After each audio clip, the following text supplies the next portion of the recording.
My name is Vicki Moran. I represent a past co-chair of the research committee from the Society of Trauma Nurses and excited to be here. I'm also part of the planning committee. I would like to introduce Arnold Wynn. He's a certified cybersecurity professional with 30 years of innovation technology experience. A low-speed, low-impact motorcycle accident in 2021 altered the trajectory of Arnold's life. Since then, he's recovered immensely and is with us today to talk about his hard work as well as his staying rooted in his faith as he's grown in his recovery. Arnold mentors trauma survivors and participates in trauma support groups, lobbying efforts, and various nonprofit organizations. Would you please welcome our keynote speaker, Arnold Wynn.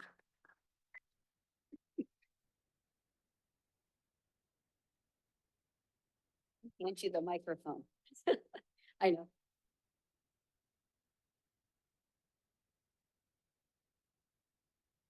Well, this is different.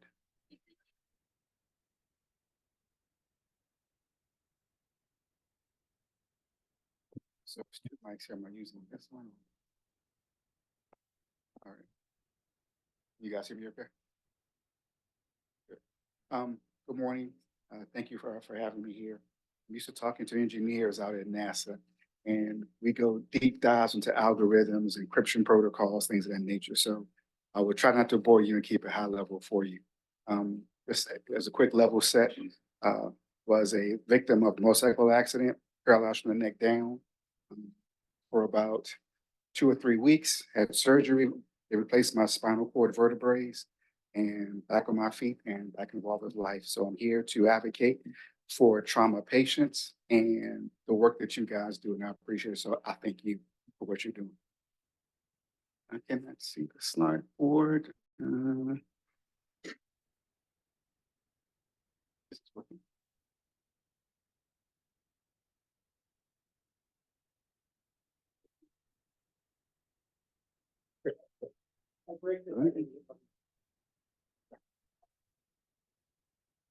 Okay. High level here, high level here, perfect. Can you guys still see? Okay. High level, I hear the objectives, hey, of course, I really want to stress the emphasis of integrating humanity into healthcare. And I would do a deeper dive into that, talking about numbers and spreadsheets and patient connections. And of course, we're all here to improve healthcare and the outcome of the patients and cover a few actions that, again, gentle recommendations, not requirements, just recommendations. All right. Here on the board, we have several images here. Church, standard charity icons, education, healthcare and hospitals, sporting events. These are all major industries that have multi-billion-dollar budgets nationally and globally. But what do they all have in common? A lot of things. The most important thing they have in common is they're a business first. Despite what your efforts are, who you're trying to reach, who you're trying to support, everything is always a business first. That sometimes is overlooked because people are focused on, well, who are they serving? What are they trying to accomplish? But before any and everything, you got to manage the money and manage the budgets. But what I'm asking is, see past the business first. See the humanity aspects that's in every industry. As you see the same images in the previous slide, match what's in the next slide. The people in that first image, they're also part of the church. The person receiving help from a charity, he's part of that charity. The students in education, the patients in healthcare, the fans from sporting events. These are the humanity aspects of those industries. Looking past those numbers, there are several things or recommendations I've always advised, particularly the medical staff at different hospitals, what to do. One is, cannot be afraid to approach taboo subjects.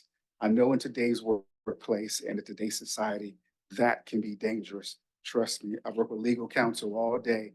At least once a week, someone's putting, Arnold, you can't say this, or Arnold, he shouldn't have said that or done this. Healthcare, that is important. I remember when I was laying in the trauma unit, level 1 trauma unit, and I was paralyzed from the neck down. And I'm in the room with the neuroscientists and different surgeons and anesthesiologists, hospital administrators, the surgeon who's actually doing surgery on my spine. He knelt down next to me because he can see I was scared and I was nervous. And he said, listen, brother, I know you're scared, but you shattered your C3 to your T7. They're completely gone. You are supposed to be dead right now. That is God keeping you alive. Now, I know religion in the workplace is a definite taboo. If I even mention religion out at NASA, I'm writing my resume, getting it updated, and sending it out to the recruiters because I know someone's going to complain about it. And it doesn't matter what your religion is, whether you're Muslim, Jewish, Christian, things of that nature. Uh, it is, it's part of the medical recovery process, although it's not always talked about in the medical recovery process, but kind of under the radar, it's always there. Physical touch.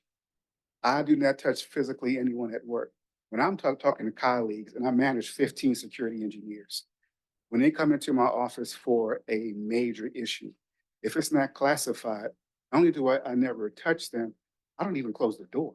I always keep a crack there, keep the blinds open for their protection and my protection. And I've never been involved with any negative incident, but I'm sensitive to it and I avoid it at all costs, even the implication or the look of, hey, was he being too close? Not so in the medical field. You have to have that human contact. My doctors held my hand. They rubbed my shoulders. They rubbed my feet. They were very much involved. They looked me in the eye.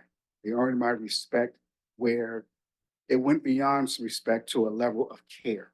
And not just medical care, but they cared about me as a person. But again, in the workplace, that is taboo.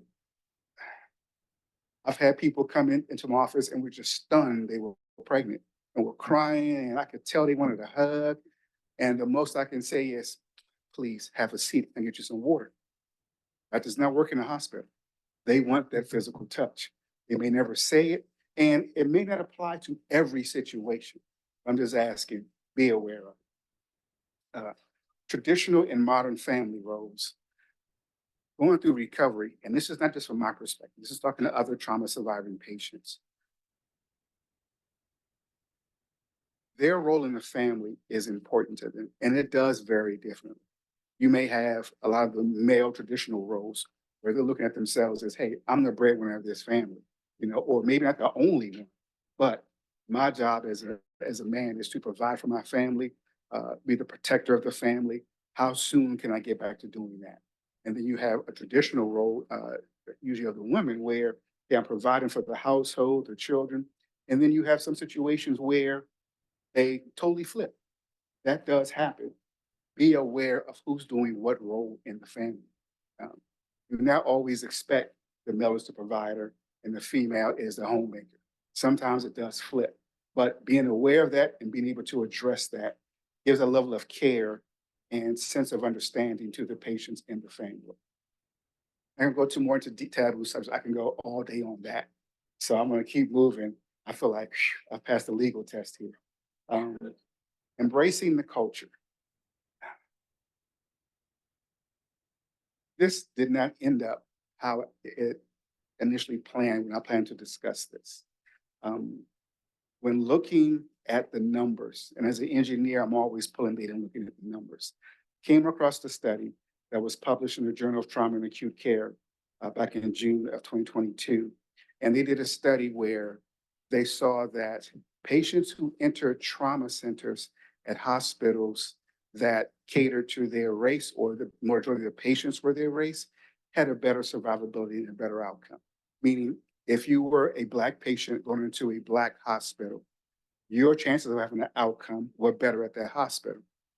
Flip that, if you were a Caucasian or white patient going to a hospital that served mainly Caucasian patients, your outcome in that trauma center were better. When I had my accident, I went to a hospital that served mainly Caucasian white patients. So statistically, I was not supposed to have a positive outcome out of that hospital. So I asked myself, well, what made the difference? And what part of the difference was they embraced my culture there. And I always tell the story of when I remember I'm in a hospital and I had the surgery and I'm having some feeling coming back, but I still wasn't able to move. It was like I was just waiting there, waiting for a blessing of movement to just fall from the sky. The doctors and the therapists say, hey, wait, when you work out, what do you, listen to when you work out? And I said, well, I play hip hop music. That's what I like to work out to. And they said, okay, well, put together your playlist and we'll play over the gym speakers and we'll do it.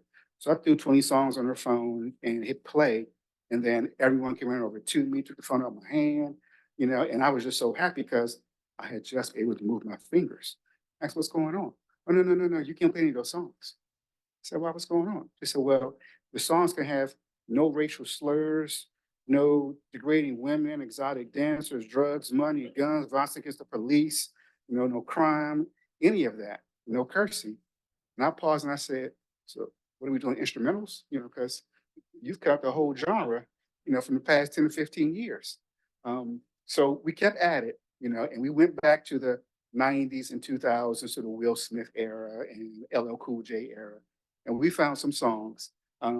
But the part that got me was that they knew every word to that song, and none of them looked like me. As a black male growing up in the inner city, that was just part of my culture.